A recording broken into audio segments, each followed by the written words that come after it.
Pues ellos mismos me invitaron para poder contender en el municipio. Pues yo lo veía muy complicado porque pues el municipio no está acostumbrada a que una mujer pueda gobernar.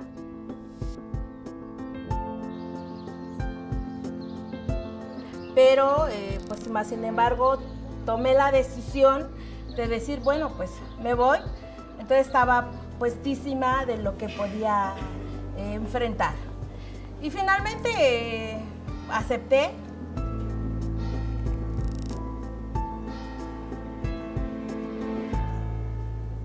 La violencia en contra de las mujeres se ha convertido en una situación cada vez más alarmante en nuestro país. Las causas del recrudecimiento de las agresiones, visibles y veladas, son múltiples y variadas, pero todas ellas convergen en una sola realidad: la transformación de nuestra sociedad. En los últimos años, las demandas de las mujeres a favor de sus derechos han sido reconocidas en las leyes. Sin embargo, ante cada logro, aparecen nuevos obstáculos para ejercerlos. Frente a cada avance ganado por las mujeres, surgen formas encubiertas de discriminación que pretenden detenerlas. Así, mientras más preparadas están las candidatas a los puestos de elección popular, la violencia disfrazada, detrás de estrategias políticas o tácticas de campaña, se viven en todos los partidos y en todos los rincones del país.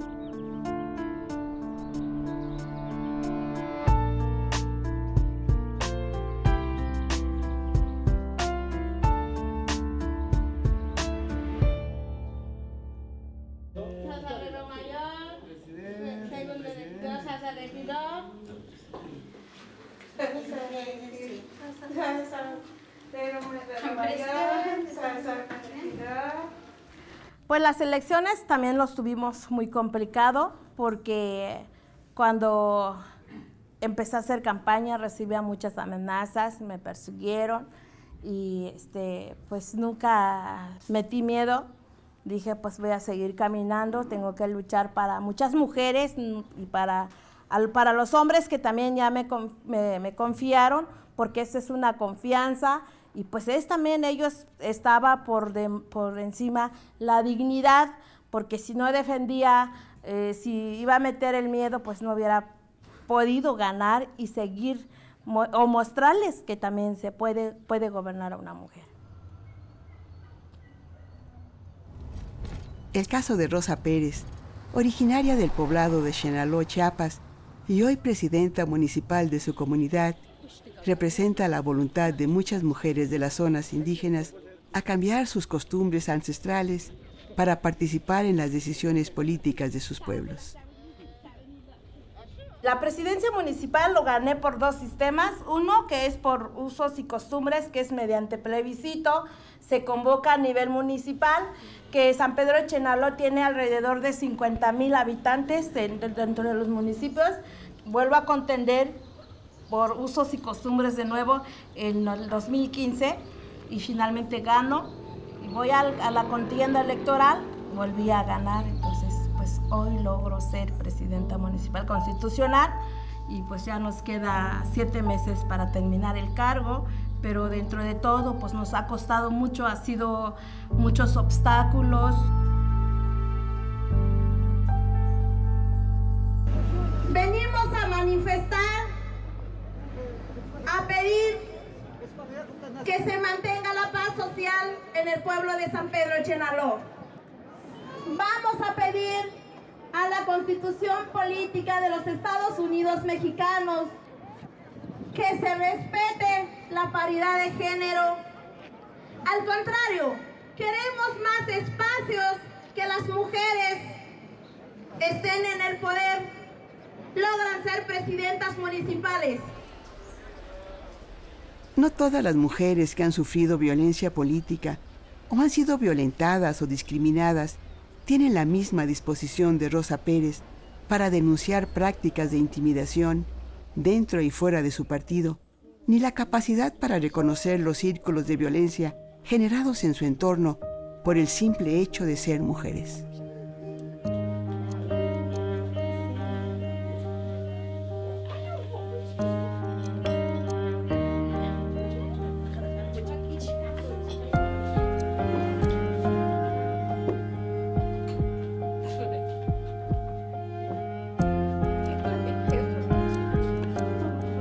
Bueno, desde infancia, pues desde chiquita, siempre me gustaba estudiar. Me acuerdo que en mi casa, donde crecí con mi mamá, me huía a ir a la escuela porque yo quería estudiar, aspiraba a otras cosas. Y pues finalmente no me permitía mucho porque la costumbre casi los niños pues no es muy permitido que se vayan en la escuela, y sobre todo las niñas. Pero finalmente me fue entendiendo, tuve que estudiar.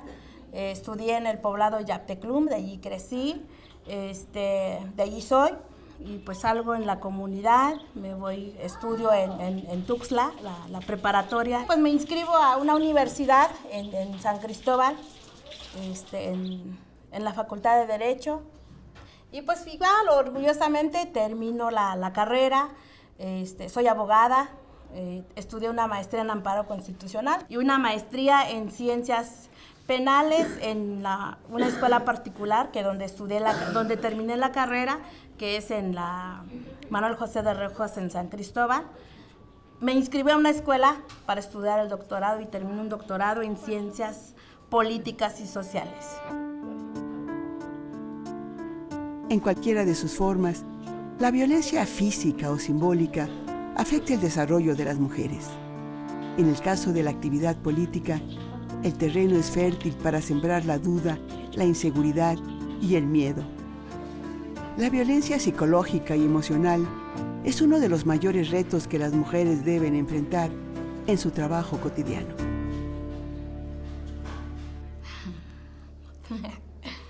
Pues es algo que igual casi no lo soñaba, llegar a ser presidenta municipal dentro del municipio, porque ha sido una vida muy complicada donde traje desde infancia. Pues seguimos luchando con el corazón, con el trabajo que le invertimos a las comunidades, a la gente. Pues es importante que la mujer se prepare, pero siempre la invitación siempre es tanto a las mujeres, a los hombres, preparar, caminar, porque la educación en estar, cuando uno se prepara, pues no es igual uno, ¿no? Cuando se inclina en la violencia, sino que a la mejor manera que se ha podido, y prueba de ello, que es lo que me ha servido mucho en esto, en la política siempre he dicho, y así voy a decir en este momento, que la política no es con violencia. Siempre con mucha inteligencia, con mucha estrategia, se ganan las cosas, y así lo he venido trabajando, pero es bueno el estudio, es bueno de preparar a las mujeres, que sí se puede, a la mujer se puede gobernar.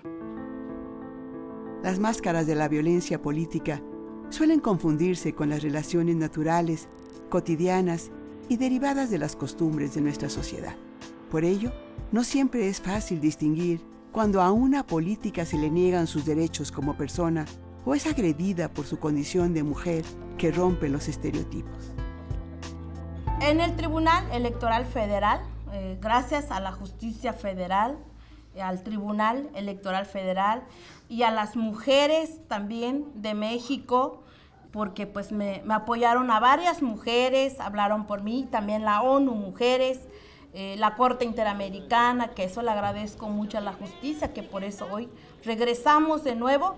Pero también, como siempre he dicho, aunque estuviera la sentencia, pero cuando realmente uno no pone la parte de trabajar, porque esto era el campo para trabajar, sensibilizar a la gente, que hoy lo que logramos, por eso estamos gobernando, regresamos de nuevo en la presidencia municipal.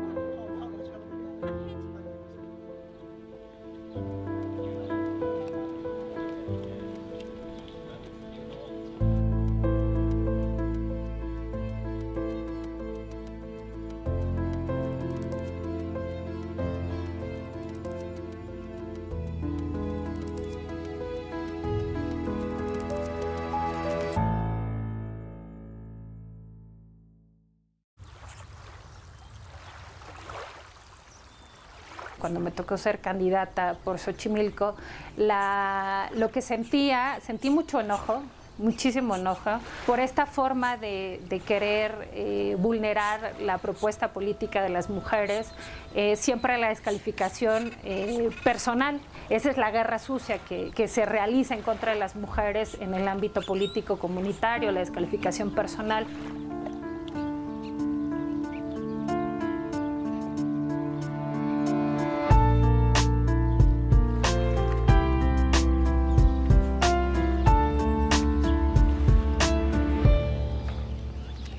En México, la reforma constitucional del 2014, que obliga a los partidos políticos a garantizar que la mitad de las candidaturas, tanto en la Cámara de Diputados como en el Senado y en los congresos estatales, sean ocupadas por mujeres, ha sido un detonador de férreas, aunque disimuladas resistencias, para el ascenso femenino a los cargos de decisión política.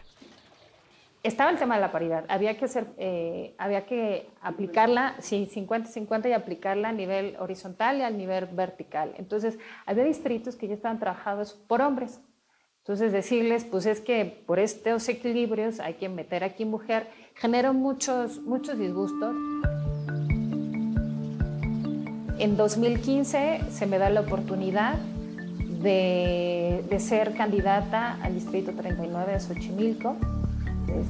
Una candidatura que llevaba muchos matices porque era participar políticamente y electoralmente en una delegación donde actores importantes como las mayordomías, como el tema de la religión, los usos y costumbres y esta urbanización pausada de la delegación Xochimilco, porque todavía es un tema rural, en gran parte de Xochimilco, cómo llegar con una propuesta pensada pues, desde lo que venía yo formándome, que era el tema de las libertades, los derechos. Ahí viví violencia política manifestada en su expresión, la violencia comunitaria. Había carteles de mi rostro pegados alrededor de mi casa de campaña con lemas muy agresivos. Recuerdo algunos donde decía puta, no eres de aquí, eres una zorra, eres una ratera. También me tocó vivir violencia política expresada por los compañeros de otros partidos. Me tocó vivir la violencia igual, la descalificación de mi propuesta, decirme que en Xochimilco el tema de los derechos de las mujeres no importaban, porque Xochimilco es una comunidad donde todavía se rige por usos y costumbres, por autoridades como las mayordomías, por expresiones, bueno, que no están vinculadas necesariamente con los derechos y libertades de las mujeres. Entonces, me decían que pues, los temas de los derechos de las mujeres en Xochimilco no importaban. Tamara Miranda, joven política que enfrenta la realidad de la violencia de género en nuestro país desde los años de estudiante de periodismo, representa a una generación de mujeres que en la década de los 90 toman conciencia de sus propias fortalezas, pero también de su vulnerabilidad.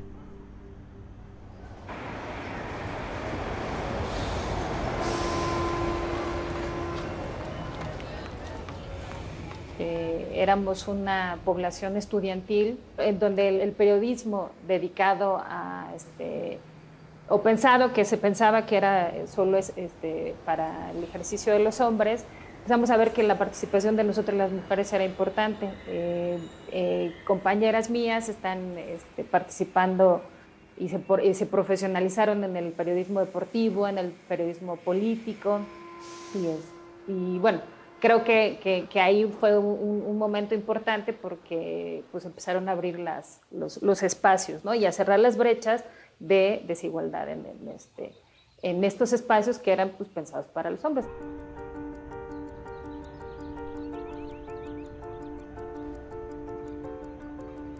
Pues en aquellos momentos estaban las muertas de Juárez, entonces era cuando nos empezábamos a plantear por qué nos están matando, era pensar qué vamos a hacer para que esta violencia no se agrave, no se incremente. Entonces creo que fueron momentos en los que empezamos a pensar, a organizarnos. Creo que también hubo colectivos de mujeres también muy inteligentes que echaron temas a la mesa del debate en aquellos tiempos.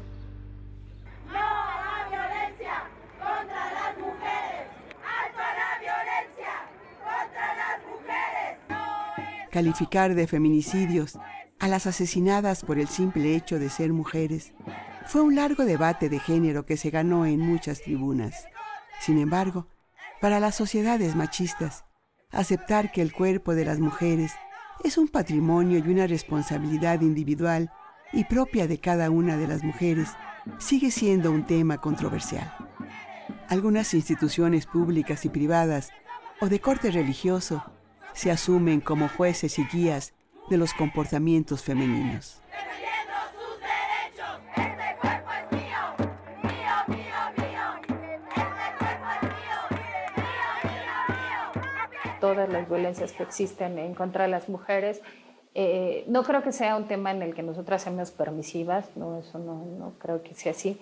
Creo que sí, culturalmente y socialmente estamos sometidas a ciertos entendimientos pues es que si rezongas te ves mal, es que si exiges eres chismosa, es que si no te dejas es porque estás en algo mal, pues porque así es todo lo que hemos venido haciendo todas y todos.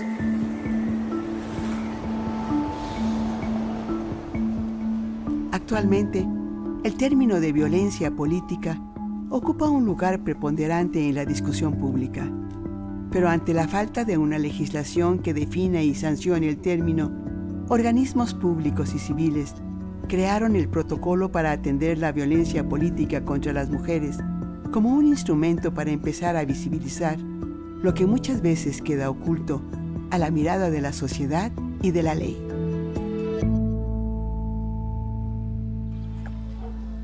El protocolo es una muy buena herramienta, es que va a permitir dentro de los partidos tomar acciones preventivas, o sea, ver qué vamos a hacer en esta convivencia entre candidatos y candidatas, estructuras, paridad, entonces todos estos temas que tienen que ver con la perspectiva de género, es qué vamos a hacer en el tema de la prevención, qué vamos a hacer en el tema de la atención. Y la otra es pues las sanciones, o sea, una vez que se identifica que sí se está cometiendo violencia, ¿de qué forma lo vamos a sancionar? De acuerdo con el protocolo, la violencia política contra las mujeres comprende todas aquellas acciones y omisiones, incluida la tolerancia, que basadas en elementos de género y dadas en el marco del ejercicio de derechos político-electorales, tengan por objeto o resultado menoscabar o anular el reconocimiento, goce y ejercicio de los derechos políticos o de las prerrogativas inherentes a un cargo público.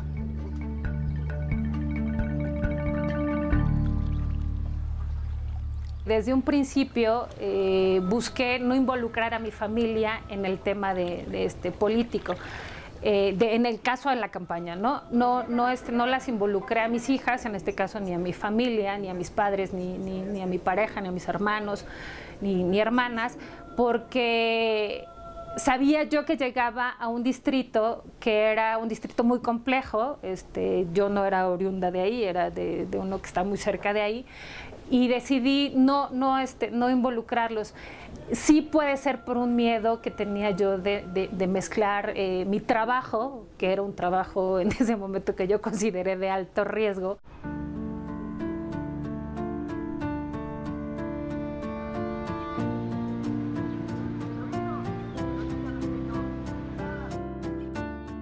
Creo que las mujeres en el ámbito político, electoral, más allá de hacer este tipo de agresiones entre pares, estoy hablando entre mujeres, debemos de generar alianzas, debemos de generar empatías, debemos de comprender que la otra está en la misma situación que una como mujer candidata, expuesta a la violencia política, expuesta a la violencia comunitaria, expuesta a la violencia en medios también, el tema ahorita de la violencia mediática, pensada en lo político también es un gran tema. Entonces creo que debemos de ser empáticas las mujeres.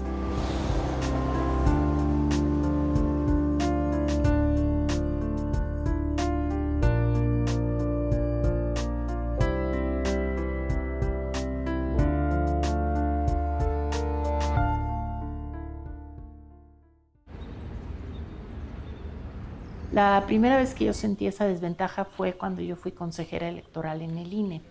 Éramos 9 consejeros electorales, 8 hombres y una mujer. La mujer era yo.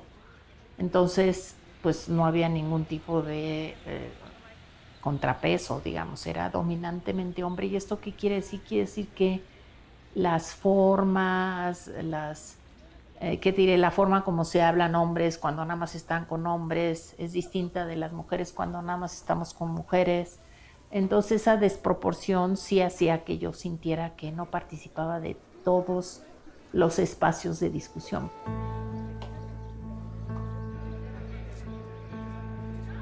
La discriminación, la intimidación y la violencia hacia las mujeres que participan en la vida pública están siempre presentes de manera visible o invisible. La mera idea de ser gobernados por una mujer o ser mandados por una autoridad femenina todavía causa resistencias en nuestra sociedad. Aquellas que llegan a los altos mandos de elección popular, del ámbito académico o social, todavía tienen que demostrar sus méritos y su valía, como si los derechos que corresponden a todos los seres humanos para las mujeres fueran concesiones especiales.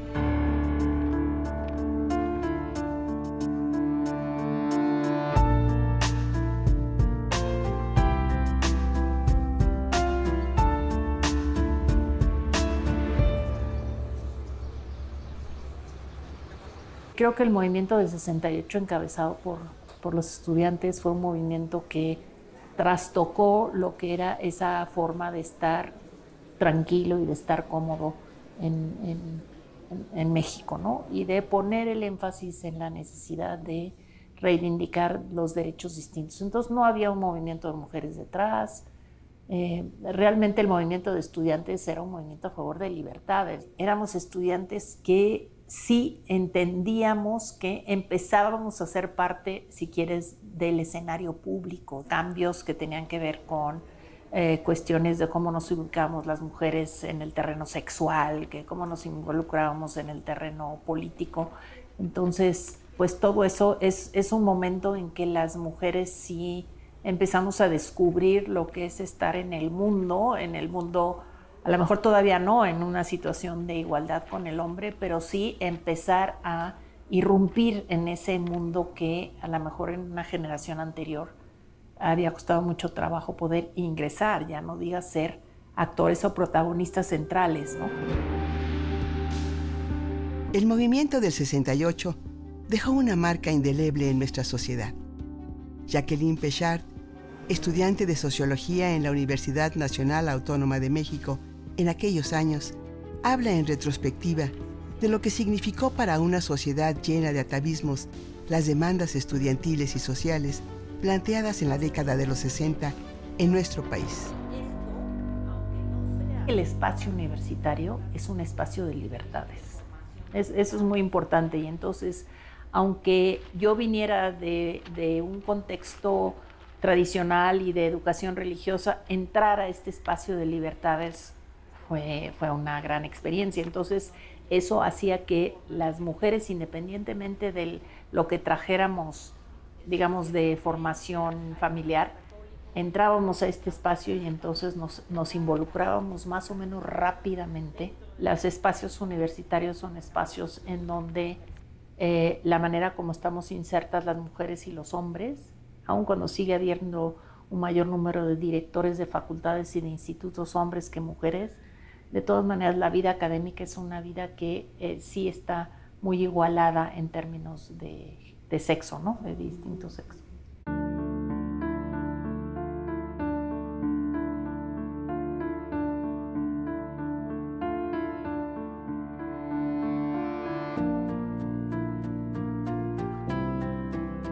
Jacqueline Pechard asume la convicción de luchar desde su trinchera por un país que transite hacia las libertades políticas, de derechos humanos, de apertura a la información y la libertad de expresión, a pesar de las desventajas que enfrenta por el mero hecho de ser mujer. En las reuniones formales, y esto alguna vez lo dejé por escrito, mi vivencia era que si alguien hacía una propuesta y era hombre, rápidamente se recogía por parte de los otros. Si yo la hacía, si no era recogida por una de mis colegas varones, entonces yo la tenía que insistir y insistir y insistir hasta que entonces la empezaban a oír. ¿Sí?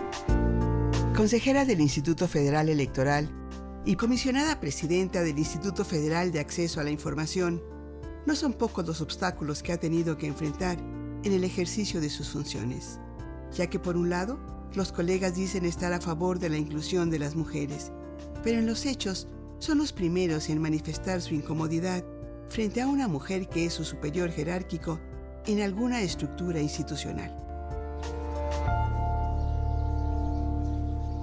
Yo era presidenta de la Comisión de Partidos Políticos.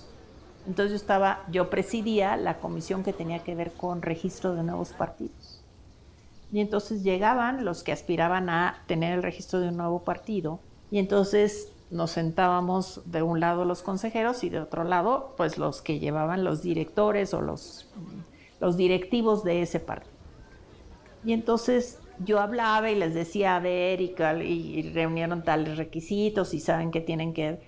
Y el del otro lado, en lugar de hablarme a mí, le hablaba a mis colegas consejeros.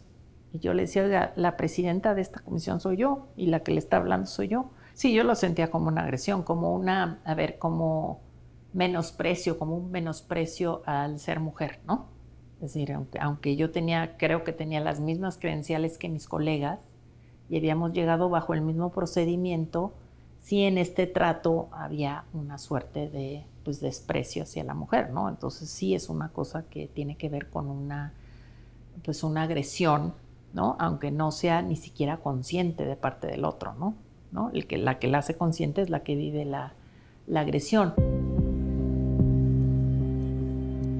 El tipo de respuesta frente a esa mayor presencia es una respuesta que quizá es más violenta, no siempre violencia física, pero sí violencia psicológica, ¿no? Es decir, la violencia psicológica a veces es muchísimo más dañina que los partidos políticos. Realmente no hay violencia física, pero sí hay una fuerte todavía violencia psicológica.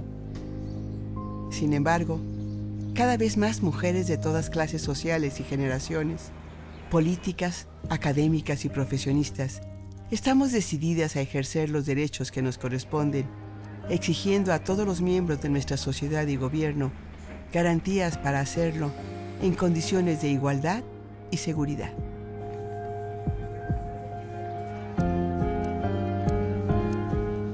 Yo no diría que en cada clase estoy consciente de a ver cómo despierto a las mujeres.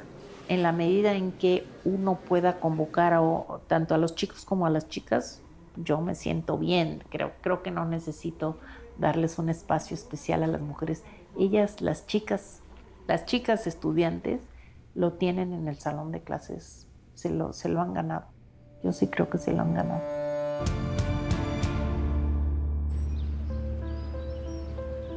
Yo creo que si hay todavía un esquema tradicional patriarcal es precisamente en los partidos políticos. Hemos escuchado en muchas ocasiones, sobre todo cuando se asignan candidaturas, cómo se quejan los hombres líderes de partido de que son injustas las cuotas, que las mujeres debiéramos acceder a esos espacios conforme a nuestras capacidades, como si a los hombres se les cuestionara capacidad alguna. Se quejan de que no hay mujeres, de que batallan para completar las cuotas. No sabemos dónde estén buscando, pero sí lo hemos observado. Y una vez que las encuentran, una vez que encuentran a las mujeres capaces, inteligentes, mujeres que llegan a empoderarse, hacen hasta lo imposible para que esas mujeres no sigan escalando. Una mujer empoderada es una mujer que atemoriza a los líderes, a los dirigentes de partidos políticos. La violencia política contra las mujeres, presente en estas elecciones del 2018 como nunca antes, se expresa disfrazada de muchas formas. Desde sus partidos políticos, las candidatas se enfrentan distintas agresiones, como ser registradas en el último momento para hacerlas llegar tarde a la contienda o recibir menos presupuestos para su campaña. Pero también, muchas viven el hostigamiento sexual, las amenazas contra la vida de sus hijos e hijas, la difamación y el desprestigio con lenguaje sexista y machista, así como las agresiones físicas y verbales.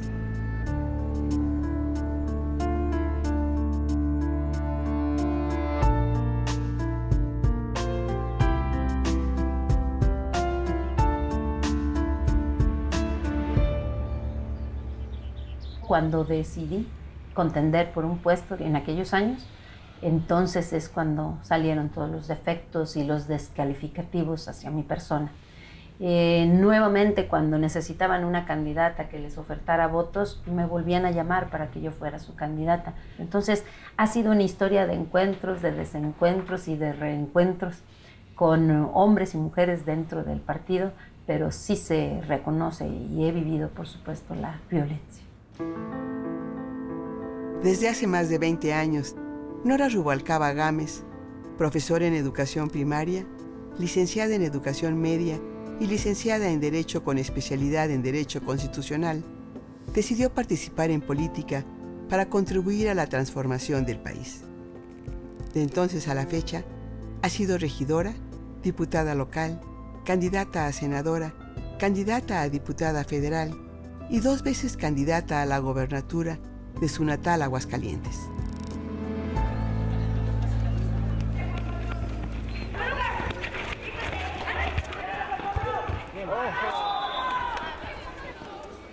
Pero entonces empiezas a reconocer que son avances mínimos, que no es posible que tengamos cientos de años luchando por la inclusión y por la participación y el reconocimiento y la igualdad y que aún no hayamos logrado ese tipo de ventajas, ¿no? No queremos privilegios, queremos igualdad. Entonces, esa raíz de esa primera incursión en esa temática de la igualdad de las mujeres, cuando empezamos a ser conscientes. Yo recuerdo que todavía había personas cuando nos dedicábamos a ir a las comunidades a dar cursos de igualdad y todavía personas que nos decían, es que eso era del siglo pasado, ahora las mujeres ya son iguales, son reconocidas. Es decir, hay quien todavía no acepta que hay terribles desventajas. Entonces creo que es una problemática que tiene que ver con la conciencia y por supuesto con la información. Desde luego, dentro de los partidos, sigue siendo una constante la asignación de mujeres candidatas a los cargos que reproducen los estereotipos de género como salud, educación y cultura. Y aunque afirman que buscarán mejorar la calidad de la vida de los votantes, en las plataformas electorales no consideran los temas de género, ni de salud sexual y reproductiva, ni de violencia contra las mujeres, ni mucho menos de participación política. Kevin, ya no viene, ¿verdad, Kevin? Ya lo perdimos. Esa es una muestra de cómo hay un doble discurso, ¿no? Ahora sí presumían la paridad, ahora sí, pero lo que no decían era que se les entregaban los distritos que sabían de antemano que iban a perder. Y como esos podemos hablar de muchos ejemplos de cómo las mujeres son atacadas sistemáticamente, sobre todo por su vida privada, sobre todo. Cuando a los hombres pues difícilmente se les cuestiona su vida privada. A las mujeres eso es lo que está en la mira, ¿no? Entonces creo que hay muchos ejemplos, hemos tenido varias vivencias, experiencias y por supuesto hemos observado mucho de esta desigualdad. Bueno, aquí en Aguascalientes de nada sirve que nosotros tengamos ya la legislación respecto de la tipificación de la violencia política, la violencia de género, cuando tenemos casos, los casos que se han presentado, en los que finalmente la autoridad no reconoce todavía este tipo de violencia. Dice que la persona no acreditó. El protocolo para la atención de casos de violencia política contra las mujeres ha sido un paso importante en este tema, pero urgen leyes que visibilicen la violencia como un delito electoral, porque estas formas de intimidación buscan que las mujeres no puedan ejercer de manera plena sus derechos políticos. Al respecto, en 2 ocasiones, el Senado ha aprobado una minuta en la materia para definir el término en las leyes electorales, pero en ambos casos, la reforma no ha sido avalada por la Cámara de Diputados. Creo que es el problema más grande que podemos enfrentar las mujeres, porque el silencio nos hace cómplices de esta trayectoria de victimización que hemos tenido y que no nos ha permitido remontar estos problemas. Reconozco también que hay muchas mujeres que pasan un martirio una vez que denuncian todo tipo de violencia, sobre todo la violencia física, la violencia sexual.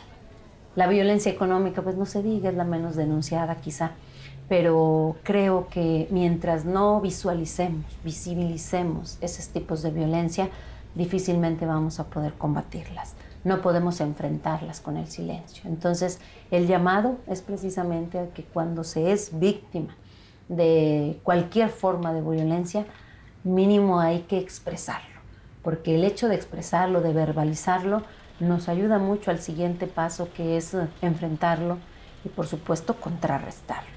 Y que no quede, sobre todo en una mujer que participa en política, que no quede un antecedente de sometimiento, de vergüenza, porque todas las mujeres padecemos alguna forma de violencia. Entonces, para enfrentarla, primero hay que reconocerla. Se debe de insistir en un marco legal, más allá de la reciente reforma a la ley electoral del estado de Aguascalientes y del país entero en sus 32 estados, ya que las agresiones constantes a las mujeres parecen estar normalizadas dentro de las instituciones y los partidos políticos.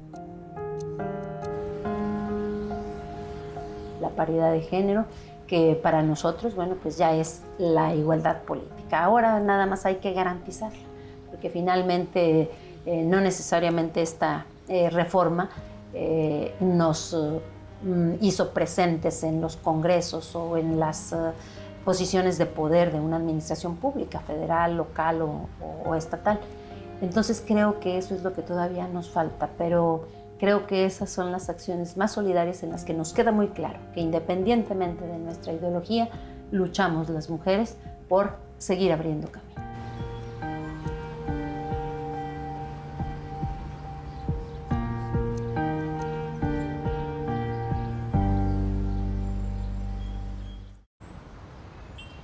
Sí, la violencia a mí me ha tocado vivirla en muchas formas, ¿no? No es un tema menor.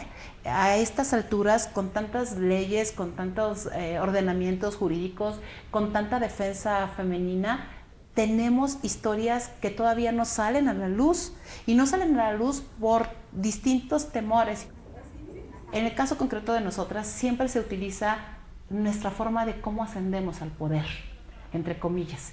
Ah, seguro es la amante de, seguro se acostó con, incluso nuestro arreglo personal, ¿no? O si te maquillaste de tal o cual manera, o si te peinaste de cual manera. A una mujer siempre se nos critica. Tú entras al salón de sesiones aquí y lo primero que sientes es la mirada de hombres y mujeres, ya sea porque les guste cómo te ves o porque te critiquen hasta la ropa que llevaste. La violencia política se da en ambas esferas, tanto en la de los varones como en la de las mujeres. Sin embargo, en el caso de la violencia política contra las mujeres, los estereotipos de género tienen un peso abrumador, así como la desigualdad estructural e histórica con la que enfrentamos cotidianamente el ámbito público y el privado.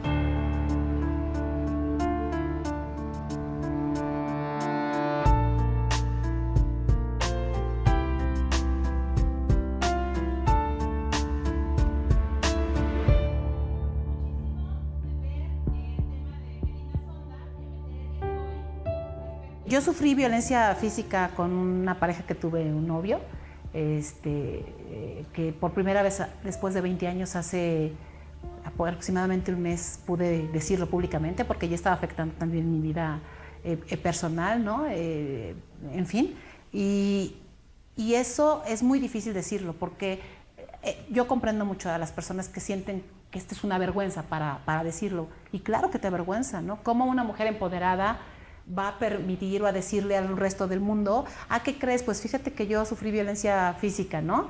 Claro que es difícil, no es un paso muy fácil de dar. Evidentemente todo este proceso a mí me ha enseñado muchísimo que no hay nada más importante que enfrentar las cosas que te van sucediendo en la vida, porque es la única forma de ayudar a otras personas a decir que esa es una condición en la que estás, pero de la que tú también puedes salir. El caso de Adriana Dávila Fernández, diputada federal de la 16ª legislatura, secretaria de vinculación con la sociedad por parte del Comité Ejecutivo Nacional de su partido, candidata a gobernadora del estado de su natal Tlaxcala y actualmente presidenta de la Comisión contra la Trata de Personas del Senado de la República, no es un caso aislado ni único entre mujeres con aspiraciones políticas.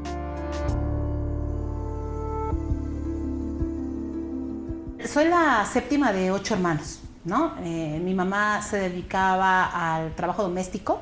Ella lavaba y planchaba ajeno, cocinaba en una marisquería. Así fue como nos sacó adelante. Mi papá fue ferrocarrilero 23 años, lo despidieron del ferrocarril y se dedicó a la albañilería. A mí me gustaba toda la parte de deportes. Fui bailarina profesional de folclore durante los 15 años. Pero sí, efectivamente, el ser la más chica de las mujeres me hizo a mí un poco ser rebelde, por llamarle de alguna forma. Soy la más aventada de la familia, ¿no? La primera limitación que yo vi es no tener ningún familiar que participara en la política, porque entonces incluso recibí comentarios como, cualquier hijo de vecina ya quiere participar en política.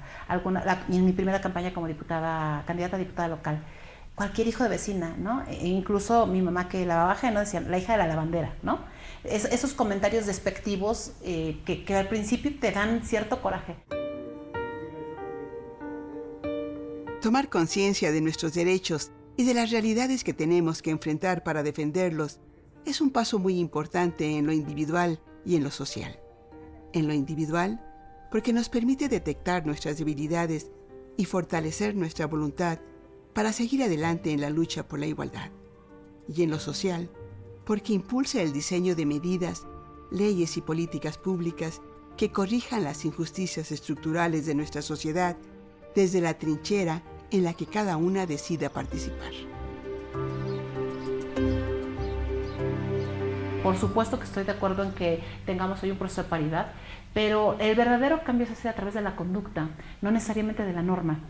Cuando tienes tú todo sobre reglamentado, pareciera ser que nos están metiendo en un proceso de fuerza que debo decir, y también reconozco que no había otra manera de hacerlo, pero también es cierto que hoy, ya teniendo este logro, nuestro discurso tiene que cambiar, tiene que generarse un cambio de conducta, incluso entre nosotras.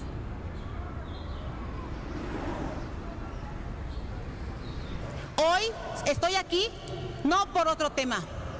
He escuchado a muchas compañeras cuando estamos peinándonos o cuando platicamos quejarse de que los varones no nos dejan participar. Yo no pido permiso a los varones. No les estoy pidiendo permiso de participar.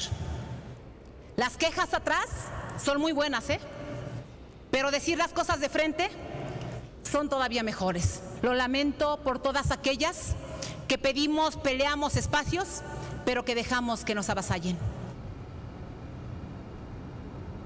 Las medidas especiales para impulsar la participación femenina en los procesos políticos han sido significativas, pero insuficientes. Ha llegado el momento en que deben transformarse en leyes que se hagan cumplir y que sancionen a los infractores, ya que la impunidad frente a la violencia contra las mujeres causa daños irreparables en las víctimas y sus familias. Pues nuestra invitada especial, la senadora Adriana Dávila Fernández. Gracias por acompañarnos. Yo sí creo que debemos denunciar, pero ¿cuál es la consecuencia? ¿No te genera más frustración que tú llegues y denuncies y no haya consecuencias? La consecuencia o el tema de la denuncia es, concretamente en el tema de violencia de género, no hay un tipo penal de violencia de género. Yo aquí lo planteé, está bien, yo estoy de acuerdo en que tengamos esta ley, pero ¿y por qué no nos vamos a lo de veras, a pelear por el tipo penal? Porque pareciera ser que la violencia de género ocurre solo en las elecciones, y no es cierto. La violencia te va ocurriendo en tu vida diaria. La violencia política de género te ocurre en tu vida diaria. Muchas gracias. Adriana Dávila, senadora en funciones, no solo sufrió de severa violencia política durante su candidatura a la gobernatura de su estado, Tlaxcala. En la actualidad, como presidenta de la Comisión contra la Trata de Personas del Senado de la República, vive cotidianamente de acoso y de agresiones al ejercer su cargo. La nueva modalidad de la violencia política va más allá de impedir el cumplimiento de los deberes del cargo de las mujeres. Su integridad y la vida de sus hijos están en constante amenaza y zozobra. La violencia de género para las mujeres, política de género, generalmente no se ve, pero ¿cómo se siente? Se siente enorme. Te llegas a sentir completamente solo, aislado. La gente está acostumbrada a que es normal. Si estás los comentarios que yo he escuchado es, ay, si estás en política, aguántate, ya sabes a lo que te metes. Pues pareciera ser que el acostumbrarte a las cosas es la moda de hoy. Acostúmbrate a ver la violencia, acostúmbrate a que te maltraten. Pues simplemente empezar a entender que si nos revictimizamos o autovictimizamos, ese no va a ser una condición que nos ayude. El sentimiento de culpa que las mujeres tenemos culturalmente es, creo que, parte de las barreras que tenemos que derribar. ¿Qué sigue? ¿Victimizarnos? No. ¿Qué sigue? ¿Cómo buscamos esta igualdad? Pues siendo nosotras mismas, no queriendo ser o imitar a los varones. No. A mí no me interesa ser como mis compañeros varones, ¿no?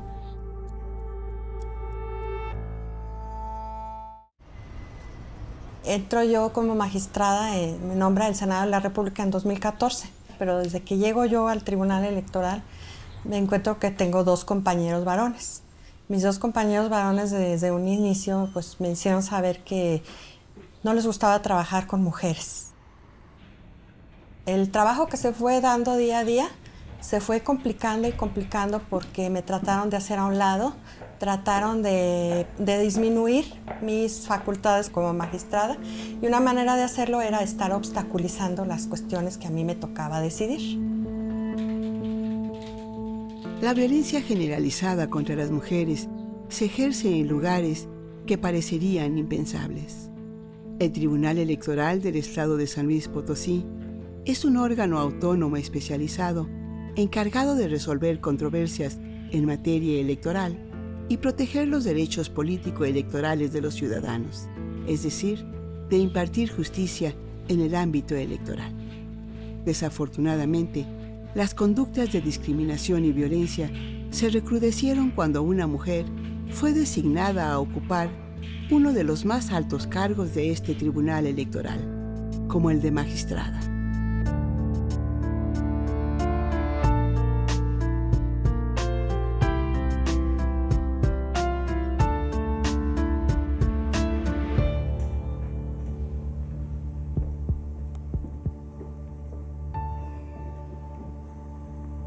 La experiencia que yo venía acumulando de todos los procesos electorales en los que había estado, en la que incluso ya me había tocado calificar la elección de gobernador, me daba a mí el perfil para poder ocupar el cargo de magistrada en un tribunal electoral. Eso, aunada a los conocimientos y al trabajo que yo desempeñaba en el Poder Judicial, que era en la materia civil, en la materia mercantil, en la materia familiar, te da conocimientos más vastos para poder interpretar el derecho y resolver los asuntos que se turnan aquí a un tribunal electoral. El tener conocimientos en otras materias se suma para poder desempeñar mejor un trabajo. La magistrada Yolanda Pedrosa Reyes es licenciada en Derecho por la Facultad de Derecho de la Universidad Autónoma de San Luis Potosí, con especialidad en Derecho Electoral y estudios de maestría en Democracia y Procesos Electorales. En octubre de 2014, fue nombrada por el Senado de la República magistrada numeraria del Tribunal Electoral del Estado de San Luis Potosí, y en el 2017 fue reelecta y designada por 7 años más. Sin embargo, desde el principio de su nombramiento, recibió un trato diferenciado de parte de sus compañeros, quienes le expresaron abiertamente que una mujer no podía ser su par. Pues yo empiezo a ver como estos pequeños focos de cuestiones que para mí yo los estaba interpretando como violencia. Para nosotros es muy normal que se nos trate mal y verlo como algo que debe uno dejar pasar. Sin embargo, ya eran tantos los cositas que se venían dando el día al día que para mí ya era insostenible pasar por alto todo este tipo de cuestiones, como por ejemplo, que se llevaran a cabo las determinaciones por mis compañeros sin que me tomaran en cuenta, cuando la ley establece claramente que las determinaciones se toman en sesiones colegiadas. Entonces, ¿cómo se tomaron muchas determinaciones de las que yo no participé? Es una forma de obstaculizar mi trabajo. Y la ley sí establece que cuando se obstaculiza el trabajo de una magistrada es una acción grave. Al haber yo advertido eso, presento una demanda, un JDC, en el juicio ciudadano ante la Sala Superior Tribunal Federal Electoral. En los casos en los que las mujeres denuncian algún tipo de agresión, como lo hizo la magistrada Yolanda Pedrosa ante la Sala Superior del Tribunal Federal Electoral, las consecuencias son aún más críticas, aunque la violencia política haya sido acreditada y la resolución del Tribunal Electoral haya ordenado el cese de las conductas discriminatorias de parte de cualquier funcionario público o miembro de la sociedad. Sí, así es, porque no me dejaban, por ejemplo, nombrar al personal para que me apoyara. Eso hacía que se me cargara a mí el trabajo, que tenía yo que venir a trabajar hasta muy tarde y la gente que estaba trabajando conmigo estaba sometida a mucha presión para terminar dentro de los términos los procedimientos que eran sometidos a nuestra consideración. Entonces eso a la larga va causando mucho daño de estrés, mucho estrés. Conforme lo señala el protocolo para la atención de la violencia política contra las mujeres, los tipos de acoso que viven las profesionistas, especialmente cuando empiezan a destacar en sus cargos, escalan del ámbito laboral al ámbito familiar, provocando violencia emocional, psicológica, patrimonial y física, tanto para ella como para los miembros de su familia. El tipo de cosas que se estaban dando aquí en el tribunal ya interfirieron en mi esfera familiar. Trastocaron esa esfera, o sea, esto salió fuera de lo que era nada más mi trabajo aquí en la oficina. El daño que se hizo, yo me pude percatar de ese daño y todo porque tuve que tener un acompañamiento por la parte de la Comisión de Víctimas. La Comisión de Víctimas me mandó a una terapia psicológica para que pudiera yo entender el no sentirme culpable. El no sentirme culpable también por haber hecho una denuncia y por defender mis derechos. Porque el hecho de presentar una denuncia requiere pensarlo mucho por las repercusiones que ello conlleva, ¿sí? Y hubo repercusiones, evidentemente, cuando yo presenté mi demanda y mi denuncia penal.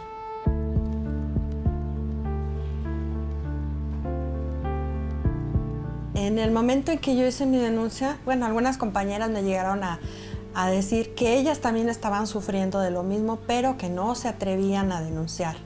Tenían miedo de perder el empleo, una me dijo, yo quisiera decir muchas cosas, pero tengo hijos que mantener, y si yo pierdo mi trabajo, ¿con qué los voy a mantener? Mejor me quedo callada.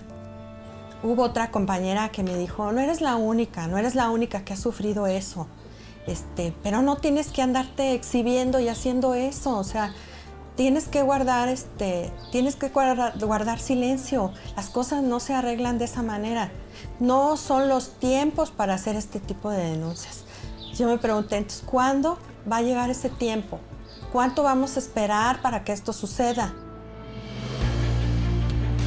Hace siglos que las mujeres nos hacemos la misma pregunta que la magistrada Yolanda Pedrosa. ¿Hasta cuándo? ¿Cuándo podremos mirar el mismo horizonte que los hombres, sin obstáculos que nos impidan ver el paisaje completo? ¿Qué hace falta para emparejar el piso y poder caminar juntos, hombres y mujeres, con la aspiración de un mundo mejor para todos? Que tengan valor para decirlo, porque si no tienen el valor y si no se nota que es un problema grave, no le van a buscar una solución y no va a entrar nunca en la agenda pública de los legisladores.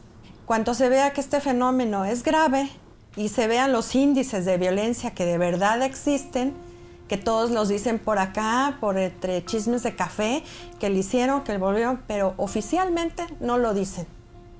Mientras oficialmente no se diga, no se va a buscar una solución oficial. Yo tengo una hija y quiero dejarle un mejor mundo a mi hija, que tengan una cultura de respeto hacia las mujeres. ¿Cómo vamos a generar esta cultura de respeto si nosotras mismas no manifestamos las cuestiones que para nosotros son violatorias? No nos defendemos, no alzamos la voz.